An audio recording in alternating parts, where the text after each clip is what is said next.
भिंडी ऋषि की तपोवन भूमि भिंडी के संस्कृति मैरिज गार्डन में आजाद अध्यापक संघ की प्रांत अध्यक्षा मुख्य अतिथि के द्वारा आजाद शंखनाद का आगाज किया गया। भिंडी शहर में पहली बार नारी शक्ति के रूप में आजाद अध्यापक संघ की प्रांत अध्यक्ष बहन शिल्पी शिवान की गरिमामयी उपस्थिति में सांस्कृतिक मैरिज गार्डन भिंड में शंखनाद किया गया। कार्यक्रम के प्रारंभ में अमर शहीद चंद्रशेखर आजाद जी की जयंती मुख्य अतिथि एवं शिक्षक गणों द्वारा मनाई गई। इसके बाद प्रदेश कार्यकारिणी अध्यक्ष संतोष लहारिया ने अपने उद्बोधन में प्रांत अध्यक्षा शिल्पी शिवान जी के समक्ष शपथ ली कि उनकी इस लड़ाई में चंबल के प्रत्येक शिक्षक शिक्षिकाएं पूरे मनोयोग के साथ आपके साथ है। इस अवसर पर संभागीय अध्यक्ष शैलेश त्रिपाठी ने सरकार को चेतावनी दी। उन्होंने कहा कि अगर हमारी मांग पूरी नहीं हुई तो हम समस्त शिक्षक साथी समय आने पर सरकार को बाहर का रास्ता दिखाने का काम करेंगे और उन्होंने कहा कि अगर हमारी मांगे सरकार ने पूरी की तो हम पुनः सरकार बनाने में उनका सहयोग करेंगे। अंत में कार्यक्रम के मुख्य अतिथि प्रांत अध्यक्षा बहन शिल्पी शिवान ने अपने उद्बोधन में सबसे पहले चंबल की माटी और बनखंडेश्वर महाराज को प्रणाम किया। प्रांत अध्यक्षा ने अपने उद्बोधन में मध्य प्रदेश के मुख्यमंत्री जी से आग्रह किया कि हम शिक्षक बहनें भी आपकी लाडली बहनें हैं, तो हमारे साथ ये अन्याय क्यों? हमको पेंशन एवं वरिष्ठता सरकार क्यों नहीं दे रही है? उन्होंने कहा कि विधायक सांसद को एक दिन का भी विधायक मंत्री सांसद बनने पर पेंशन दी जाती है, तो हमें क्यों नहीं दी जा रही है? उन्होंने कार्यक्रम के मध्य में गंगाजल एवं शंखनाद को हाथ में लेकर शंखनाद किया और कहा कि ये शंखनाद चंबल की धरा भिंडी से किया जा रहा है। अब हम चुप नहीं बैठेंगे जब तक हमारा अधिकार पेंशन एवं वरिष्ठता शासन हमें नहीं देती।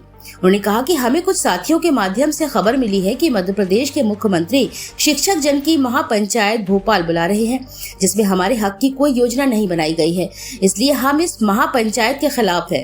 कार्यक्रम का सफल संचालन आजाद अध्यापक संघ के जिलाध्यक्ष बदन सिंह बघेल एवं मोहित दीक्षित और राखी त्रिपाठी के द्वारा किया गया और आभार संतोष श्रीवास्तव के द्वारा किया गया। इस कार्यक्रम में शिक्षक शिक्षिकाएं एवं समस्त विभागों के अधिकारी एवं कर्मचारी हजारों की संख्या में उपस्थित रहे।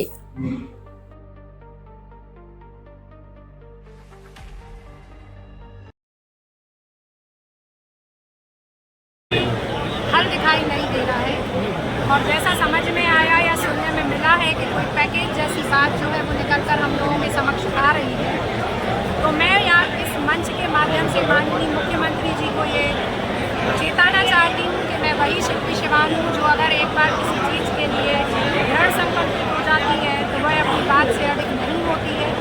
तो या तो आप एक बार बुलाकर हमसे चर्चा करें और हमें बताएं, ताकि जो हजारों की संख्या में नहीं लाखों की संख्या में जो कर्मचारी हैं अन्य विभाग के भी जो इसका हिस्सा है, तो आप सबसे पहले अध्यापक संवर्ग की जो वरिष्ठता है जिसे आपके कर्मचारियों अधिकारियों के माध्यम से उठा लिया गया है या गलत आदेश निकाल दिया गया है, तो आप उसे सही कराते हुए हमारी वरिष्ठता को देते हुए जो पुरानी पेंशन है उसे आप बहाल करें। अन्यथा की स्थिति में जो ये शंखनाद है ये बहुत आगे तक जाएगा और ये आपके लिए बहुत अहित होगा। इससे आपका नुकसान ही होगा, क्योंकि एक अगर हम कर्मचारी की बात करें तो उसके परिवार में 5-5 और 6-6 वोट होते हैं, तो वोट की चोट आपको लगेगी। यदि इससे आपको बचना है तो जल्द से जल्द जो है रक्षाबंधन के पहले आपको निर्णय ले लें। अन्यथा की स्थिति में आजाद अध्यापक संघ अन्य संगठनों के साथ चर्चा करते हुए एक बृहद आंदोलन की रणनीति के साथ मैदान में आपने सरकार को रक्षाबंधन तक का अल्टीमेटम दिया हुआ है। अगर सरकार नहीं सुनती है आपकी तो रक्षाबंधन के बाद क्या रणनीति है? अगर रक्षाबंधन के बाद तक हमारी बात को नहीं माना जाता है तो हम जल्द ही अन्य संगठनों के साथ चर्चा करके अन्य कर्मचारी संगठनों के साथ बात करके हम आंदोलन की ओर आगे बढ़ेंगे। आपने कई वक्ताओं ने इस बात को भी कहा है कि जो पहले कांग्रेस जो है वो देखती रही, बीजेपी ने NPS लागू कर दी, तो क्या दोनों ही संगठनों का विरोध है, तो क्या इस बार किसी तीसरी पार्टी को वोट कर सकते हैं? बिल्कुल, यदि हमें ऐसा समझ में आएगा, कर्मचारी हित जहाँ होगा, जो सरकार कर्मचारियों के हित के लिए आगे आएगी, कर्मचारी अब उसकी तरफ जाएगा, क्योंकि शोषण होते होते 1 साल नहीं 2 साल नहीं, इस सरकार को तो देखते देखते हुए हमें 20 साल हो चुके। कई सारे ऐसे कर्मचारी हैं जो इस साल या इससे पहले रिटायर हो चुके हैं, इन लोगों को क्या लाभ दिलाने वाले? हमारा मुख्यमंत्री जी से यही निवेदन है कि आप जल्द से बुलाकर हम लोगों के साथ अपनी सेवा जो है वो 1 या 2 वर्ष नहीं 62 वर्ष अपना दिया है।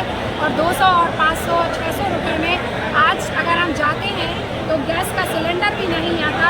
तो माननीय जी आप ये बताइए कि वो 600 रुपये या 700 रुपये में अपने परिवार का खर्च कैसे चलाएगा। तो चूँकि वो भी इसी श्रेणी में आते हैं तो अगर हम सबको लाभ दिया जाता है तो उन्हें भी लाभ दिया जाए। कई कर्मचारी ऐसे हैं जो आज इस कार्यक्रम में आना चाहते थे, लेकिन ट्रेनिंग के चलते उनको वहाँ रोक दिया गया है। सुनने में ये भी आया है कि करीब 160 ऐसे कर्मचारी हैं जो इस समय ट्रेनिंग में हैं और उनको बोला गया कि अगर वो यहाँ आते हैं तो उनका 7 दिन का वेतन काटा जाएगा। तो यदि अगर इस तरीके की कोई बात है तो वो इसमें कोई उसकी बात नहीं है। उन्होंने वहाँ से भी अपना विरोध प्रदर्शित किया है और हमारी आवाज़ जो है वो उन तक पहुँची है। तो वो विरोध स्वरूप में ट्रेनिंग को लेते हुए भी यदि उन्होंने मेरी बात को मेरे वीडियोज़ को सुनेंगे तो वो जो है वो हमारे साथ ही रहेंगे और इसका जो है वो उनको प्रभाव जो है उनके ऊपर जरूर। प्रशासन का ये कदम आपको लग रहा है कि कहीं ना कहीं एक डर दिखाई दे रहा है? हाँ, डर तो है ही। शिल्पी शिवान से तो वैसे ही मुख्यमंत्री जी डरते हैं। मैं तो कहूँगी, खुला कहूँगी आपके माध्यम से कि वो डरते हैं। तभी तो सब संगठनों के प्रांताध्यक्ष को बुलाते हैं और शिल्पी शिवान को नहीं बुलाते।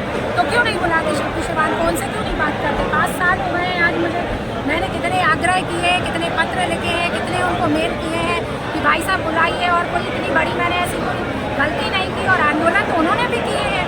वो भी जब राजनीति में आए थे तो उन्होंने भी कई प्रकार के आंदोलन किए और इससे भी बढ़ के आंदोलन किए हैं। तो वो क्यों डर रहे हैं? एक महिला से डर रहे हैं, ये बड़ी दुख की बात है। एक क्रांतिकारी की जयंती, क्रांति की भूमि और एक क्रांति का आगाज, ये महज संयोग है या प्रयोग? नहीं, ये एक संयोग ही कहूँगी मैं इसको। और सबसे बड़ा संयोग मुझे आज ये लगा कि जब मैंने जैसे ही सुना कि चंबल की ये खूबी है या चंबल की ये बात है तो मुझे याद आया कि चंबल नदी का उद्गम स्थल परशुराम की जन्मस्थली महू है। तो मैं महू की रहने वाली हूँ, मैं वहाँ की बहू हूँ।